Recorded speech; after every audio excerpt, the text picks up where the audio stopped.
Buenas noches, bienvenidos a la primera edición de Plano Judicial, aquí por Mega TV. Vamos a estar hablando de varios temas en el transcurso de esta noche.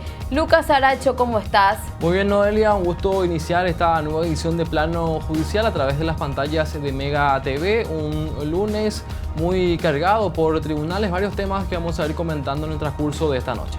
Así es, Lucas, y ya arrancamos con la entrevista a la ministra de la Corte Suprema de Justicia, Carolina Llanes, miembro también de la Sala Penal de la máxima instancia judicial, de este tema que hace bastante tiempo también se viene discutiendo, sobre todo en la Corte Suprema de Justicia, la postura de la Sala Constitucional con voto en mayoría de si es recurrible o no el auto de apertura a juicio oral y público, Lucas. Exactamente, la ministra ya había dejado sentada su posición en sus redes sociales y de hecho que lo hace siempre en sus fallos, pero lo había hecho particularmente en su cuenta de Facebook hace ya un par de semanas cuando surgió esta discusión que evidentemente sigue en pie, Noelia, es algo que se sigue debatiendo jornada a jornada por los pasillos de tribunales y la ministra es tajante en cuanto a su posición de que el auto de apertura es irrecurrible porque se trata de una cuestión de mero trámite, de una etapa preliminar que pasa a una etapa de debate juicio oral y público donde se abre la posibilidad de poder producir las pruebas que plantean tanto la Fiscalía como la parte de la defensa. Ella es clara en que es irrecurrible el auto de apertura y que esto no afecta al doble conforme, que es lo que muchas veces mencionan los defensores de la apelabilidad del auto de apertura. Ella menciona que al no tratarse de una sentencia definitiva no hay violación del doble conforme y por ende de pactos internacionales y demás que Paraguay suscribió que hacen referencia a esa situación, Noelia. Vamos a compartir la primera parte de esta entrevista concedida por la ministra Carolina Llanes aquí a Plano Judicial. Entonces, ¿por qué no es apelable el auto de apertura? Porque todos estos controles están instalados y están, digamos, plenamente vigentes para ser aplicados. Que los jueces no lo apliquen en algunos casos no es un problema del Código Procesal ni de la inapelabilidad del auto de apertura. Ese es un problema de los jueces que no ejercen su poder de control de la acusación y de control de cada uno de los medios de prueba que tienen que acompañar a esa acusación. Ese control no se realiza. Entonces, obviamente, alguien se agravia y quiere recurrir a la apelación porque tiene una parte del artículo que dice cualquier otra causa que genere un agravio. Entonces, se distorsiona completamente el modelo al pretender que se tenga que recurrir esa decisión, porque es una decisión de trámite, no es una decisión sobre el fondo de la cuestión, que se quiera recurrir esa decisión de trámite. O sea, se dilata el juicio. Se dilata innecesariamente porque después se abre una vía que no está prevista para trancar todos los procesos penales y algo muy peligroso que se puede generar acá. Pueden empezar a querer anular todos los procesos penales que ya están más avanzados con el pretexto de que no se le dio la oportunidad de recurrir el auto de apertura. Y ahí vamos a entrar en serios problemas porque vamos a dejar impunes causas gravísimas. Ese es uno de los problemas que a mí me alarma. Puede generar, ¿verdad? Pero bueno, yo respeto la posición de los que piensan distinto y bueno, y seguramente que tendría que hacerse un pleno de la Corte Suprema de Justicia para que los 9 ministros resuelvan un caso donde se pone en discusión la apelabilidad o no del auto de apertura a juicio y sobre todo hacer un análisis de teoría general del proceso y de lo que es el proceso penal y cuál es el diseño que está vigente hoy en el Código Procesal Penal. Eso es importante porque hay que mirar la cuestión sistémica, no un artículo del Código Procesal y un artículo del Pacto de San José de Costa Rica que no tiene que ver con ese artículo. Claro, porque lo que dicen en algunos casos tus colegas, inclusive ministra, es que esto viola el principio del doble conforme, obviamente el 137. Entonces, ¿qué posición tenés sobre esto? No, el auto de apertura no es una sentencia definitiva. O sea, doble conforme solamente cuando... Claro, es un auto interlocutorio de trámite, que es lo que hace, habilita la siguiente etapa. La primera parte entonces de la entrevista con la ministra Carolina Llanes. Ahora, también hablábamos con el ministro Víctor Ríos, que es de la Sala Constitucional, y él decía, Lucas, que esto es totalmente recurrible, que un tribunal de apelación puede revisar, digamos, lo que ya se eleva, cuando se eleva a juicio oral y público, y que esto incluso no hay inconvenientes, como muchas veces vemos algunas resoluciones que te dicen que de una no se admite porque no se puede apelar el auto de apertura a juicio oral y público. Va cambiando también, digamos, la opinión de la Sala Constitucional sobre todo, Lucas. Exactamente, hoy día la Sala Constitucional con voto en mayoría tiene clara la posición de que sí, el auto de apertura es recurrible. De hecho, ellos ya han dado trámite a varias acciones de inconstitucionalidad que recurren fallos de la Cámara de Apelaciones que deniegan la admisión o el estudio de recursos contra fallos de juzgados de garantías que elevan a juicio oral, o como dice la ministra Llanes, remiten casos a juicio oral y público, porque ella dice también en cuanto a lo que es, digamos, la palabra técnica correcta es la remisión, no elevación, porque es a otro juez de primera instancia que se remite el expediente para el debate en cuanto al juicio oral y público. Y un punto que dice también la ministra Llanes es que es cierto, el auto de apertura a juicio no es recurrible, pero puntos de la resolución que elevó el caso a juicio sí son recurribles, como por ejemplo el rechazo de incidentes o de inclusión de ciertas pruebas y demás, que de hecho sí vienen presentándose y haciéndose lugar desde hace ya bastante tiempo. Y un punto importante también, Noelia, que nos explicó la ministra Llanes y nos daba también un poco una explicación en torno a qué podría pasar, por ejemplo, en casos que ya están avanzados, que ya tienen inclusive condena ratificada por tribunales de segunda instancia, y que la Sala Constitucional da trámite, por ejemplo, a las acciones que se presentaron en ese caso particular contra fallos de Cámara que no admitieron el estudio de un recurso contra el fallo que elevó el caso a juicio oral y público. Se tiene que anular todo. ¿Qué es lo que va a ocurrir? Bueno, la ministra explica básicamente que las etapas se preexcluyen y que le gustaría ver cómo terminan esos casos, porque inclusive ella menciona que de anularse, digamos, todo eso y casos anteriores, inclusive se podría sembrar una semilla de impunidad, ¿no? Claro, porque hay varios casos que vemos que están pendientes de resolución en la Sala Constitucional, que se recurrieron, lo que tiene que ver con el auto de apertura, pero ya incluso llegaron a ciertas condenas, así que hay que ver qué pasa a partir de ahora. Vamos a compartir esta segunda parte de la entrevista con la ministra. Volviendo un poco sobre un punto que ya mencionó, lo relacionado al estudio por parte de la Sala Constitucional de acciones contra resoluciones que justamente no admitieron la apelación contra el auto de apertura en casos muy avanzados, por ejemplo, caso de sentencia en primera instancia o con sentencia condenatoria ya confirmada en segunda instancia. Mencionaste, ¿eso podría inclusive abrir la puerta a lo que se considera como una impunidad en algunos casos? Y ojalá que no sea así. Ojalá que no sea así, porque si no estamos sembrando la semilla para la impunidad de casos que ya están avanzados.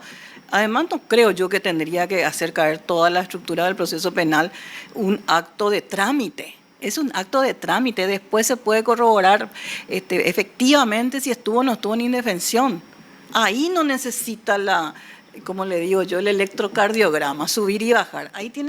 Ahí se va al control horizontal porque el diseño procesal está dibujado de esa manera. Como te dije en un principio, el sistema de impugnación tiene dos caras, el régimen de las nulidades y el régimen recursivo. Y todas las etapas tienen, digamos, el blindaje de esas dos caras que protegen contra los vicios o los errores procesales o la indefensión o las violaciones de las garantías. Está plenamente organizado y estructurado para que nunca estén en indefensión.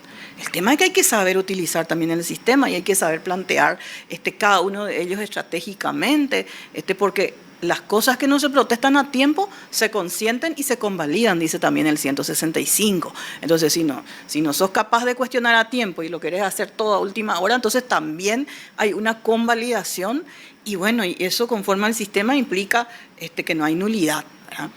Y bueno, eso lo dice claramente el 165. Entonces es cuestión de entender el sistema y utilizarlo conforme a sus bondades, porque tiene muchas facilidades para el justiciable. Es un sistema muy garantista ya de por sí, ¿verdad? Por la Constitución garantista también que tenemos, pero también tiene una distribución bastante equilibrada de lo que es todo lo que implica la eficiencia del Estado en la persecución penal. El Ministerio Público tiene enormes potestades, desde luego que esas potestades no las puede ejercer de manera arbitraria, porque tiene un juez de garantías que está justamente para moderar que ese ejercicio no sea desmesurado, desmedido o establezca o genere una indefensión. Y con esto hacemos nuestra primera pausa. A la vuelta seguimos informando aquí en Plano Judicial.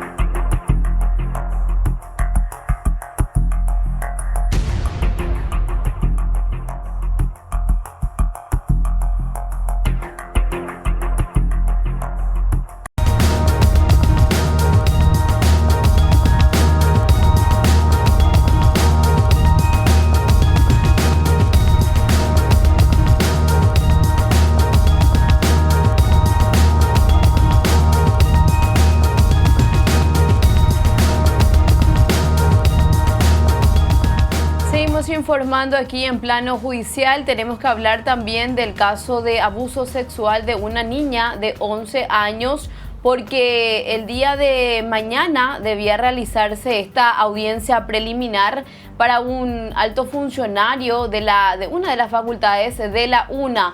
Sin embargo, por una superposición de audiencias del juez interino Miguel Palacios, esto se pospone recién para el 27 de noviembre a las 9:30 horas. Este caso, Lucas, sí, en donde veíamos que el fiscal Aldo Cantero en minutos había solicitado el sobreseimiento definitivo para esta persona. Exactamente, la vinculación al sistema que se había hecho en cuestión de 3 minutos prácticamente, Noelia, y la designación, o mejor dicho, entre la designación del fiscal Aldo Cantero y la presentación de este requerimiento había transcurrido menos de 24 horas para que él pueda analizar todo el expediente y presentar así un pedido de sobreseimiento definitivo, lo cual también llamó un poco la atención por parte de la querella, principalmente este accionar del fiscal, que fue recusado inclusive, Noelia, y bueno, todas las situaciones que se fueron sucediendo en torno a esta causa, cuya preliminar entonces queda postergada.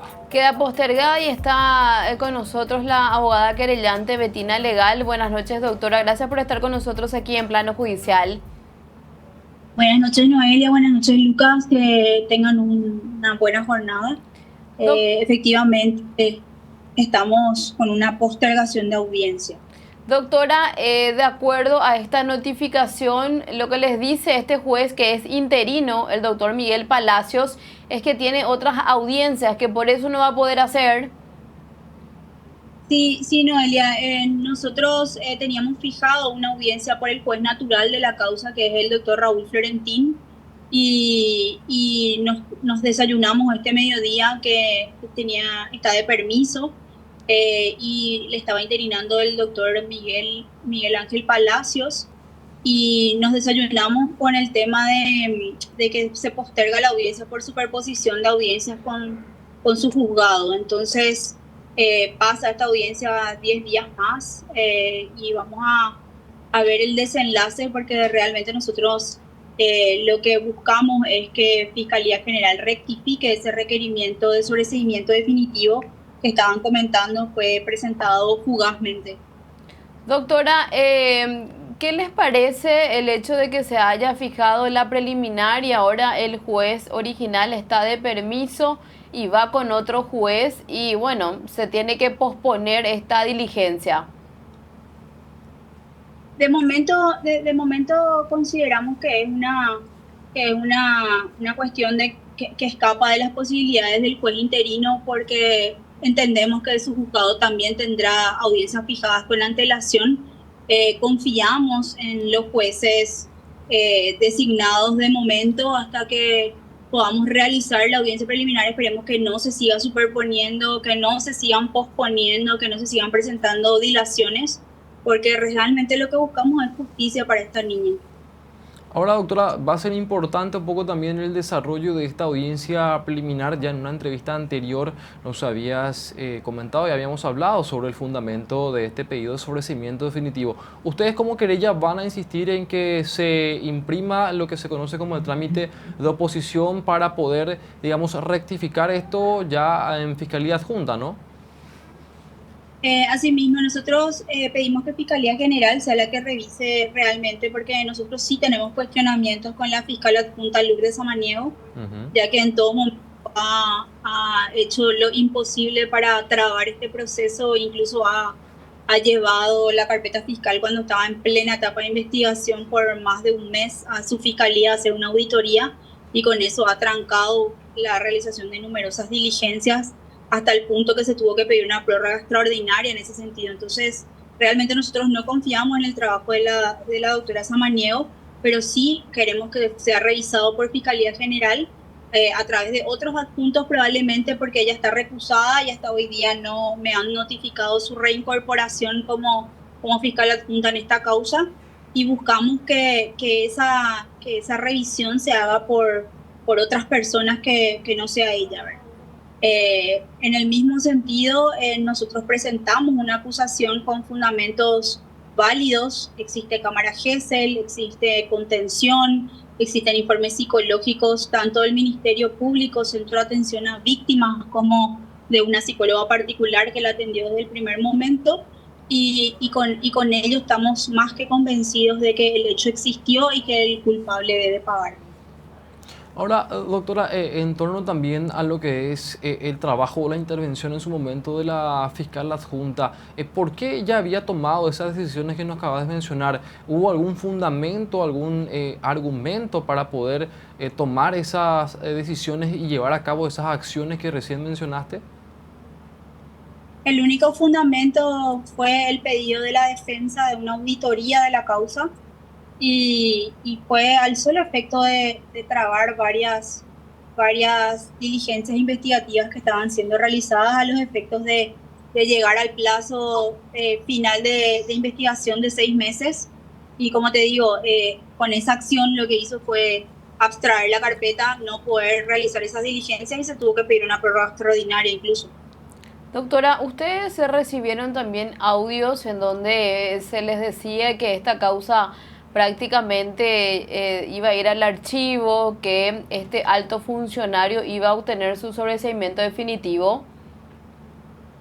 Sí, lastimosamente no tenemos la cadena de custodia de esos audios, pero sí llegaron a nosotros de personas anónimas, porque tenemos muchísimas personas que nos están ayudando anónimamente, no les conocemos, incluso organizaciones de víctimas de abuso. Y nos hicieron llegar por parte de funcionarios e incluso del propio acusado, manifestando que esto iba a terminar el día de mañana con su sobreseimiento definitivo y que ya tenía todo arreglado.